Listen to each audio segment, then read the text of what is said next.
అందరికీ praise దలాడండి. 1 year Bible completion అనే పవిత్ర ప్రయాణంలో నాతో కలిసి వస్తున్న అందరికీ సుస్వాగతం. ఈరోజు మన ప్రయాణంలో 137వ రోజైన మే 17వ తేదీ వాక్యాంశాలు యోబు గ్రంథము 12 నుంచి 16 అధ్యాయాలను ప్రార్థనాపూర్వకంగా మొదలు పెడదాం. మా ప్రియ పరలోకపు తండ్రి, మీ జీవ వాక్యంతో మమ్మల్ని మరొకసారి మీ పాదాల చెంతకు తీసుకొచ్చినందుకు హృదయమార వందనాలు. వినగలిగే చెవి, గ్రహించగలిగే హృదయాన్ని మీరు మాకు అనుగ్రహించండి. దేవుని జ్ఞానం మనుషుల జ్ఞానానికి మించినదని, ప్రతి కష్ట సమయంలోనూ మీ కృపకై ఆధారపడడం మాకు నేర్పించండి. ఈ వాక్య భాగాలు వింటున్న ప్రతి ఒక్క హృదయాన్ని మీ సమాధానంతో నింపమని ప్రభువు పేరిట ప్రార్థిస్తున్నాను తండ్రి. ఈ వాక్యాంశాలు నిజంగా మీ హృదయాన్ని స్పర్శించినట్లయితే కామెంట్ బాక్స్లో ఆమెను చెప్పడం మర్చిపోకండి. యోబు గ్రంథము 12వ అధ్యాయము. అప్పుడు యోబు ఇలాగు ప్రత్యుత్తరమిచ్చెను: నిజముగా లోకములో మీరే జనులు, మీతోనే జ్ఞానము గతించిపోవును. అయినను మీకున్నట్లుగా నాకును వివేచన శక్తి కలిగి ఉన్నది. నేను మీకంటే తక్కువ జ్ఞానము కలవాడను కాను, మీరు చెప్పిన వాటిని ఎరుగని వాడను కాను. దేవునికి మొరపెట్టి ప్రత్యుత్తరములు పొందినవాడనైన నేను నా స్నేహితునికి అపహాస్యాస్పదముగా ఉండవలసి వచ్చెను. నీతియు యథార్థతయు గలవాడు అపహాస్యాస్పదముగా ఉండవలసి వచ్చెను. దుర్దశ నొందిన వానిని తిరస్కరించుట క్షేమము గలవారు యుక్తమనుకొందురు. కాలు జారి వాని కొరకు తిరస్కారము కనిపెట్టుచున్నది. దోపిడీగాండ్రు కాపురములు వర్ధిల్లును. దేవునికి కోపము పుట్టించువారు నిర్భయముగా నుందురు. వారు తమ బాహుబలమే తమకు దేవుడనుకొందురు. అయినను మృగములను విచారించుము, అవి నీకు బోధించును. ఆకాశ పక్షులను విచారించుము, అవి నీకు తెలియజేయును. భూమిని గూర్చి ధ్యానించిన ఎడల అది నీకు బోధించును. సముద్రములోని చేపలను నీకు దాన్ని విచారించును, దాన్ని వివరించును. వీటి అన్నిటిని బట్టి యోచించుకునిన ఎడల యెహోవా హస్తము వీటిని కలుగజేసినని తెలుసుకొనలేని వాడెవడు? జీవరాశుల ప్రాణమును మనుషులందరికీ ఆత్మలను ఆయన వశములోనున్నవి కదా. అంగిలి ఆహారమును రుచి చూచినట్లు చెవి మాటలను పరీక్షింపదా? వృద్ధుల యొద్ద జ్ఞానమున్నది, దీర్ఘాయువు వలన వివేచన కలుగుచున్నది అని మీరు చెప్పుదురు. జ్ఞాన శౌర్యములు ఆయన వద్దనున్నవి, ఆలోచనయు వివేచనయు ఆయనకు కలవు. ఆలోచించుము, ఆయన పడగొట్టగా ఎవరునూ మరలా కట్టజాలరు. ఆయన మనుష్యుని చెరలో మూసివేయగా తెరుచుటకు ఎవరికిని సాధ్యము కాదు. ఆలోచించుము, ఆయన జలములను బిగబట్టగా అవి ఆరిపోవును, వాటిని ప్రవహింపనీయగా అవి భూమిని ముంచివేయును.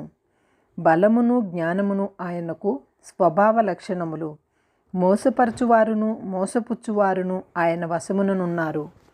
ఆలోచనకర్తలను వస్త్రహీనులను చేసి ఆయన వారిని తోడుకొని పోవును.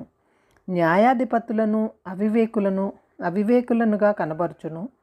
రాజుల అధికారమును ఆయన కొట్టివేయును. వారి నడుమునకు గొలుసులు కట్టును. యాజకులను వస్త్రహీనులుగా చేసి వారిని తోడుకొని పోవును.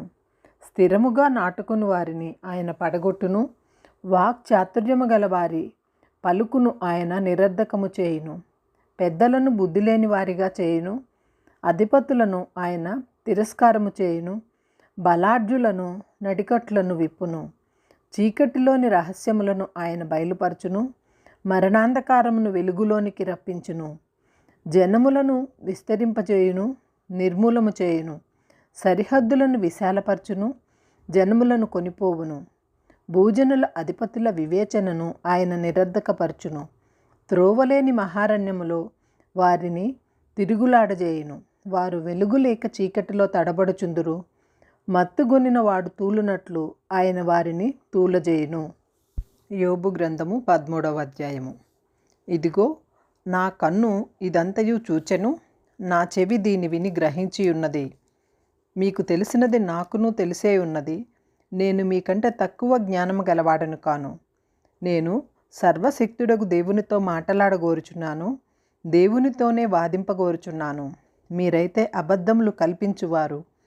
మీరందరూ పనికి మాలిన వైద్యులు. మీరు కేవలము మౌనముగా నుండుట మేలు, అది మీకు జ్ఞానమని ఎంచబడును. దయచేసి నా వాదము వినుడి, నేను ఆడు వాద్యము ఆలకించుడి. దేవుని పక్షముగా మీరు అన్యాయవాదన చేయుదురా? ఆయన పక్షముగా మీరు మోసములు పలుకుదురా?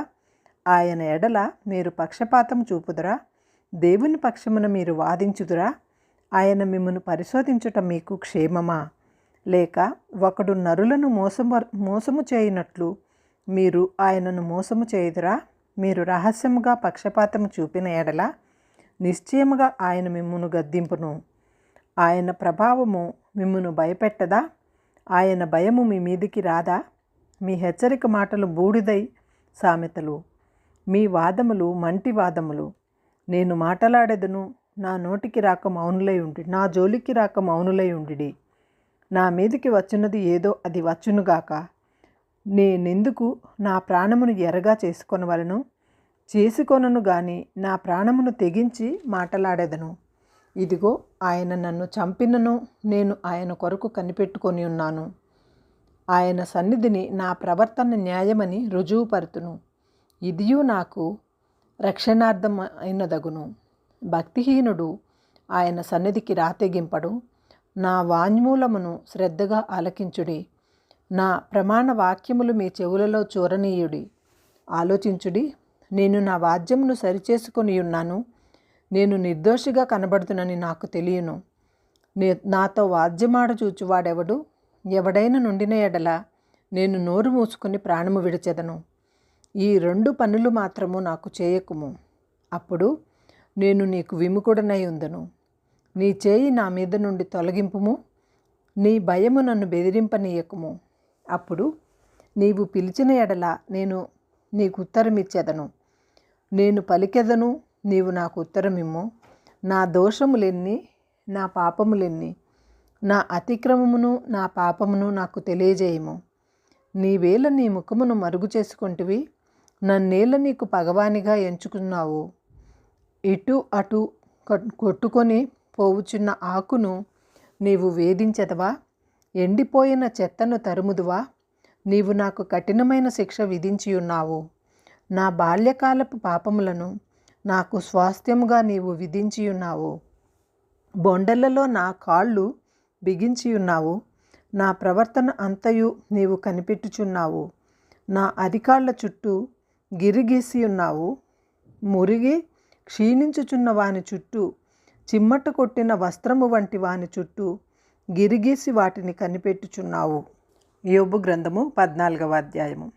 స్త్రీ కనిన నరుడు కొద్ది దినములు గలవాడై మిక్కిలి బాధ నొందును. పువ్వు వికసించినట్లు వాడు పెరిగి వాడిపోవును. నీడ కనబడకపోవునట్లు వాడు నిలువక పారిపోవును. అట్టివాని మీద నీవు కనుదృష్టి ఉంచి ఉన్నావు.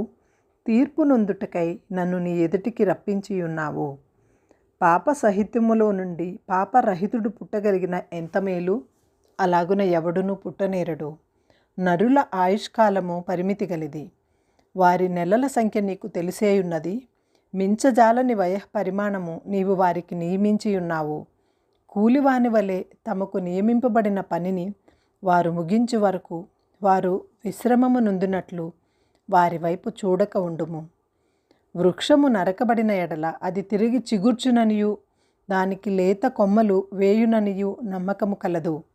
దాని వేరు భూమిలో పాతదైపోయినను, దాని అడుగు మొద్దు మంటిలో చీకిపోయినను, నీటి వాసన మాత్రము చేత అది చిగుర్చును.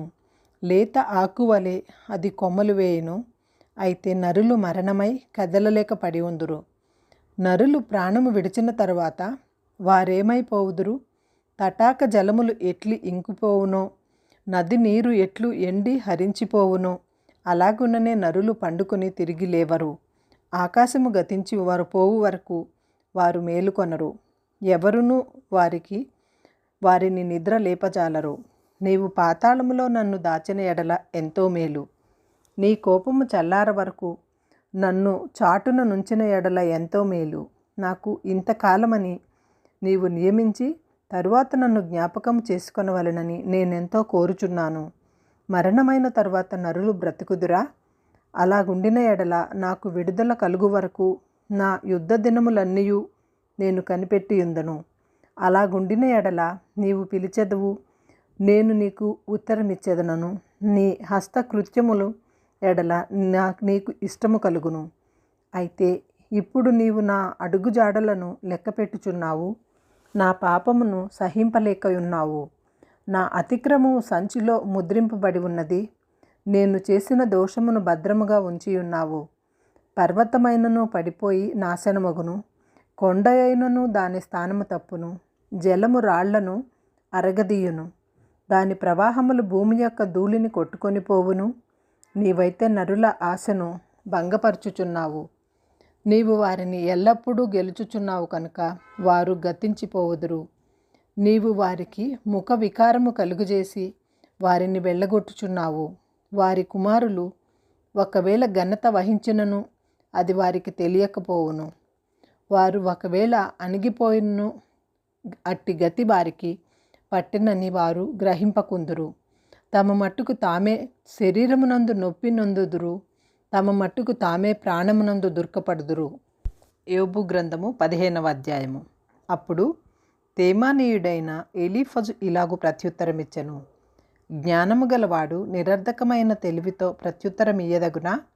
తూర్పు గాలితో తన కడుపు నింపుకొనదగునా? వ్యర్థ సంభాషణ చేత వాద్యమాడదగునా? నిష్ప్రయోజనమైన మాటల చేత వాదింపదగునా? నీవు భయభక్తులను వ్యర్థము చేయుచున్నావు, దేవుని గూర్చిన జ్ఞానమును హీనపరచుచున్నావు. నీ మాటల వలన నీ పాపము తెలియబడుచున్నది, వంచకుల పలుకులు నీవు పలుకుచున్నావు. నేను కాదు, నీ మాటలే నీ దోషమును స్థాపించుచున్నవి, నీ పెదవులే నీ మీద సాక్ష్యము పలుకుచున్నవి. మొదట పుట్టిన పురుషుడవు నీవేనా? నీవు పర్వతములకు ముందు పుట్టినవాడవా? నీవు దేవుని ఆలోచన సభలో చేరి ఉన్నవాడవా? నీవు మాత్రమే జ్ఞానవంతుడవా? మేము ఎరుగునది నీవేమి ఎరుగుదువు, మేము గ్రహింపనిది నీవేమి గ్రహింతువు. నెరిసిన వెంట్రుకల గలవారును చాలా వయస్సు మీరిన పురుషులను మాలో ఉన్నారు. నీ తండ్రి కంటెను వారు చాలా పెద్దవారు. దేవుడు సెలవిచ్చిన ఆదరణ నీకు తేలికగానున్నదా? ఇట్లు నీతో మృదువుగా పలకబడిన వాక్యము తేలికగానున్నదా? నీ హృదయమును ఏల కృంగిపోయెను, నీ కన్నులు ఏల ఎర్రబారుచున్నవి. దేవుని మీద నీవేల ఆగ్రహపడుచున్నావు. నీ నోటి నుండి అట్టి మాటలేల రానిచ్చుచున్నావు. శుద్ధుడగుటకు నరుడు ఏపాటివాడు? నిర్దోషుడగుటకు స్త్రీకి పుట్టినవాడు ఏపాటివాడు? ఆలోచించుము. ఆయన తన దూతల యందు నమ్మిక ఉంచడు. ఆకాశ వైశాల్యము ఆయన దృష్టికి పవిత్రము కాదు. అట్లుండగా హేయుడును చెడినవాడును నీళ్లు త్రాగునట్లు దుష్క్రియలు చేయువాడును మరి అపవిత్రుడు కదా. నా మాట ఆలకింపుము, నీకు తెలియజేతును. నేను చూచిన దానిని నీకు వివరించెదను. జ్ఞానులు తమ పితరుల వద్ద నేర్చుకుని మరుగు చేయక చెప్పిన బోధను నీకు తెలిపెదను. అన్యులతో సహవాసము చేయక తాము స్వాస్థ్యముగా పొందిన దేశంలో నివసించిన జ్ఞానులు చెప్పిన బోధను నీకు తెలిపెదను. తన జీవితకాలమంతయు దుష్టుల బోధనందును హింసకునికి ఏర్పడిన సంవత్సరములన్నయు వాడు బాధనందును. భీకరమైన ధ్వనులు వాని చెవులలో బడును. క్షేమకాలమున పాడు చేయువాడు వాని మీదికి వచ్చెదరు. తాను చీకటిలో నుండి తిరిగి వచ్చెదనని వాడు నమ్మడు. వాడు ఖడ్గమునకు ఏర్పరచబడినవాడు. అబ్బా, ఆహారం ఎక్కడ దొరుకునని దాని కొరకు తిరుగులాడును. అంధకార దినము సమీపించుచున్నదని వానికి తెలియను. శ్రమయు వేదనయు వానిని బెదిరించును. యుద్ధము చేయుటకు సిద్ధపడిన రాజు శత్రువుని పట్టుకొనున్నట్లు అవి వానిని పట్టుకొనును. వాడు దేవుని మీదికి చేయి చాపును. సర్వశక్తుడగు వానిని ధిక్కరించి మాట్లాడును. మూర్ఖుడై ఆయనను మార్కొనును. తన కోడెముల గుబకలతో ఆయన మీదికి పరిగెత్తును. వాని ముఖము క్రొవ్వు పట్టి ఉన్నది. వాని చిరుప్రక్కల పైన కొవ్వు కండలు పెరిగి ఉన్నవి. అట్టివారు పాడైన పట్టణములలో నివసించుదురు. ఎవరునూ నివసింపకూడని ఇండ్లలో, దిబ్బలు కావలసి ఉన్న ఇండ్లలో నివసించెదరు. కావున వారు భాగ్యవంతులు కాకపోదురు. వారి ఆస్తి నిలువదు. వారి సస్య సంపద పంట బరువై నేలకు వంగదు. వారు చీకటిని తప్పించుకొనరు. అగ్ని జ్వాల వారి లేత కొమ్మలను దహించును. దేవుని నోటి ఊపిరి చేత వారు నాశనమగుదురు. వారు మాయను నమ్ముకొందురు కాక వారు మోసపోయిన వారు. మాయయే వారికి ఫలమగును. వారి కాలము రాకముందే ఇది జరుగును. అప్పుడే వారి కొమ్ము వాడిపోవును. ద్రాక్ష చెట్టు పిందెలు రాల్చునట్లు ఆయన వారిని రాల్చును. ఒలీవ చెట్లు పువ్వులు రాల్చునట్లు ఆయన వారిని రాల్చును. భక్తిహీనుల కుటుంబము నిస్సత్తువగును. లంచగొండుల గుడారములను అగ్నితో కాల్చివేయును. వారు దుష్కార్యమును గర్భమును ధరించి పాపమును కందురు. వారి కడుపున కపటము పుట్టును. యోబు గ్రంథము 15వ అధ్యాయము. అప్పుడు తేమానీయుడైన ఎలీఫజు ఇలాగు ప్రత్యుత్తరమిచ్చెను. జ్ఞానము గలవాడు నిరర్ధకమైన తెలివితో ప్రత్యుత్తరమియ్యదగునా? తూర్పు గాలితో తన కడుపు నింపుకొనదగునా? వ్యర్థ సంభాషణ చేత వాద్యమాడదగునా? నిష్ప్రయోజనమైన మాటల చేత వాదింపదగునా? నీవు భయభక్తులను వ్యర్థము చేయుచున్నావు. దేవుని గూర్చిన జ్ఞానమును హీనపరచుచున్నావు. నీ మాటల వలన నీ పాపము తెలియబడుచున్నది. వంచకుల పలుకులు నీవు పలుకుచున్నావు. నేను కాదు, నీ మాటలే నీ దోషమును స్థాపించుచున్నవి. నీ పెదవులే నీ మీద సాక్ష్యము పలుకుచున్నవి. మొదట పుట్టిన పురుషుడవు నీవేనా? నీవు పర్వతములకు ముందు పుట్టినవాడవా? నీవు దేవుని ఆలోచన సభలో చేరి ఉన్నవాడవా? నీవు మాత్రమే జ్ఞానవంతుడవా? మేము ఎరుగునది నీవేమి ఎరుగుదువు? మేము గ్రహింపనిది నీవేమి గ్రహింతువు? నెరిసిన వెంట్రుకల గలవారును చాలా వయస్సు మీరిన పురుషులను మాలో ఉన్నారు. నీ తండ్రి కంటెను వారు చాలా పెద్దవారు. దేవుడు సెలవిచ్చిన ఆదరణ నీకు తేలికగానున్నదా? ఇట్లు నీతో మృదువుగా పలకబడిన వాక్యము తేలికగానున్నదా? నీ హృదయమును ఏల కృంగిపోయెను? నీ కన్నులు ఏల ఎర్రబారుచున్నవి? దేవుని మీద నీవేల ఆగ్రహపడుచున్నావు? నీ నోటి నుండి అట్టి మాటలేల రానిచ్చుచున్నావు?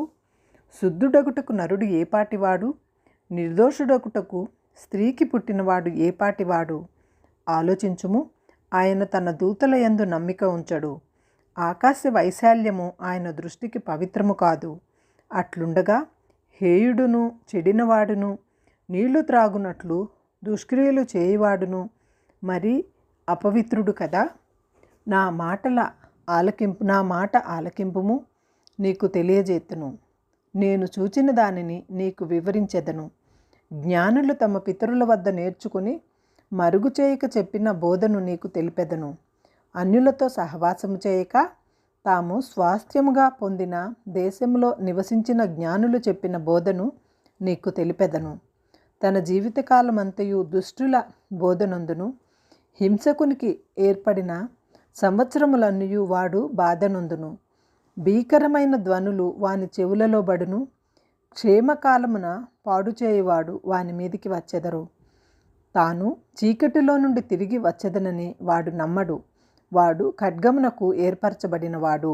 అబ్బా, ఆహారం ఎక్కడ దొరుకునని దాని కొరకు తిరుగులాడును. అంధకార దినము సమీపించుచున్నదని వానికి తెలియను. శ్రమయు వేదనయు వానిని బెదిరించును. యుద్ధము చేయుటకు సిద్ధపడిన రాజు శత్రువుని పట్టుకొనున్నట్లు అవి వానిని పట్టుకొనును. వాడు దేవుని మీదికి చేయి చాపును. సర్వశక్తుడగు వానిని ధిక్కరించి మాటలాడును. మూర్ఖుడై ఆయనను మార్కొనును. తన కోడముల గుబకలతో ఆయన మీదికి పరిగెత్తును. వాని ముఖము క్రొవ్వు పట్టి ఉన్నది. వాని చిరుప్రక్కల పైన కొవ్వు కండలు పెరిగి ఉన్నవి. అట్టివారు పాడైన పట్టణములలో నివసించుదురు. ఎవరునూ నివసింపకూడని ఇండ్లలో, దిబ్బలు కావలసి ఉన్న ఇండ్లలో నివసించెదరు. కావున వారు భాగ్యవంతులు కాకపోదురు. వారి ఆస్తి నిలువదు. వారి సస్య సంపద పంట బరువై నేలకు వంగదు. వారు చీకటిని తప్పించుకొనరు. అగ్ని జ్వాల వారి లేత కొమ్మలను దహించును. దేవుని నోటి ఊపిరి చేత వారు నాశనమగుదురు. వారు మాయను నమ్ముకొందురు కాక వారు మోసపోయిన వారు. మాయయే వారికి ఫలమగును. వారి కాలము రాకముందే ఇది జరుగును. అప్పుడే వారి కొమ్ము వాడిపోవును. ద్రాక్ష చెట్టు పిందెలు రాల్చునట్లు ఆయన వారిని రాల్చును. ఒలీవ చెట్లు పువ్వులు రాల్చునట్లు ఆయన వారిని రాల్చును. భక్తిహీనుల కుటుంబము నిస్సత్తువగును. లంచగొండుల గుడారములను అగ్నితో కాల్చివేయును. వారు దుష్కార్యమును గర్భమును ధరించి పాపమును కందురు. వారి కడుపున కపటము పుట్టును. యోబు గ్రంథము 16వ అధ్యాయము. అందుకు యోబు ఇలాగు ప్రత్యుత్తరమిచ్చెను. ఇట్టి మాటలు అనేకములు నేను వినియున్నాను. మీరందరూ బాధకే కర్తలు గాని ఆదరణకు కర్తలు కారు. ఈ గాలి మాటలు ముగిసిపోయేనా? నీకేమి బాధ కలుగుట చేత నాకు ఉత్తరమిచ్చుచున్నావు? నా స్థితిలో మీరుండిన ఎడల నేనును మీ వలె మాటలాడవచ్చును. నేనును మీ మీద మాటలు కల్పించవచ్చును. మీ వైపు చూచి నా తల ఆడింపవచ్చును. అయినను నేను నా నోటి మాటలతో మిమ్మల్ని బలపరచుదును. నా పెదవుల మాటలు మిమ్మల్ని ఓదార్చి ఆదరించును. నేను మాటలాడినను నా దుఃఖము చల్లారదు. నేను ఊరకుండినను నాకేమి ఉపశమనము కలుగును. ఇప్పుడు ఆయన నాకు ఆయాసము కలుగజేసి ఉన్నాడు. నా బంధువర్గమంతయు నీవు పాడు చేసి ఉన్నావు. నా దేహమంతయు నీవు కొట్టుకుని ఉన్నది. ఇది కూడా నా మీద సాక్ష్యముగా ఉన్నది. నా క్షీణత ముఖాముఖిగా సాక్ష్యమిచ్చుచున్నది. ఆయన తన కోపము చేత నా మీద పడి నన్ను చీల్చెను. ఆయన నా మీద పండ్లు కొరుకుకొనిచుండెను. నా శత్రువై నా మీద తన కన్నులు ఎర్రజేసెను. జనులు నా మీద తన నోరు తెరుచుదురు. నన్ను తిట్టి చెంప మీద కొట్టుదురు. వారు ఏకీభవించి నా మీద గుంపు కూడుదురు. దేవుడు నన్ను దుర్మార్గులకు అప్పగించియున్నాడు. భక్తిహీనుల వశమున నన్ను ఉంచియున్నాడు. నేను నెమ్మదిగా నుంటిని, అయితే ఆయన నన్ను ముక్కలు చెక్కలు చేసియున్నాడు. మెడ పట్టుకుని విదిలించి నన్ను తుత్తునీయలుగా చేసియున్నాడు. తనకు నన్ను గురిదెబ్బగా నిలిపియున్నాడు. ఆయన బాణములు నన్ను చుట్టుకొనుచున్నవి. కనికరము లేక నా తుండ్లను పొడిచెను. నా పైత్యరసమును నేలను పారబోసెను. కన్నము మీద కన్నము వేసి ఆయన నన్ను విరుగగొట్టెను. పరుగులెత్తి సూర్యుని వలె నా మీద పడెను. నా చర్మము మీద నేను గోనెపట్టు కూర్చుంటిని. నా కొమ్మును ధూళితో మురికి చేసి తిని. నా చేత బలాత్కారము జరగకపోయినను, నా ప్రార్థన యథార్థముగా ఉండినను, ఏడ్పు చేత నా ముఖము ఎర్రబడి ఉన్నది. నా కనురెప్పల మీద మరణాంధకారము నిలుచుచున్నది. భూమి నా రక్తమును కప్పివేయకుము. నా మరొక విరామము కలుగకుండునుగాక. ఇప్పుడు నాకు సాక్షి అయిన వాడు పరలోకంలోనున్నాడు. నా పక్షముగా సాక్ష్యము పలుకువాడు పరమందున్నాడు. నా స్నేహితులు నన్ను ఎగతాళి చేయుచున్నారు. నరుని విషయమై ఒకడు దేవునితో వాద్యమాడవలననియు, నరపుత్రుని విషయమై వాని స్నేహితునితో వాద్యమాడవలననియు కోరి నేను దేవుని తట్టు దృష్టి ఉంచి కన్నీళ్లు ప్రవాహముగా విడుచుచున్నాను. కొద్ది సంవత్సరములు గతించిన తరువాత తిరిగి రాని మార్గమునకు నేను వెళ్ళుదును.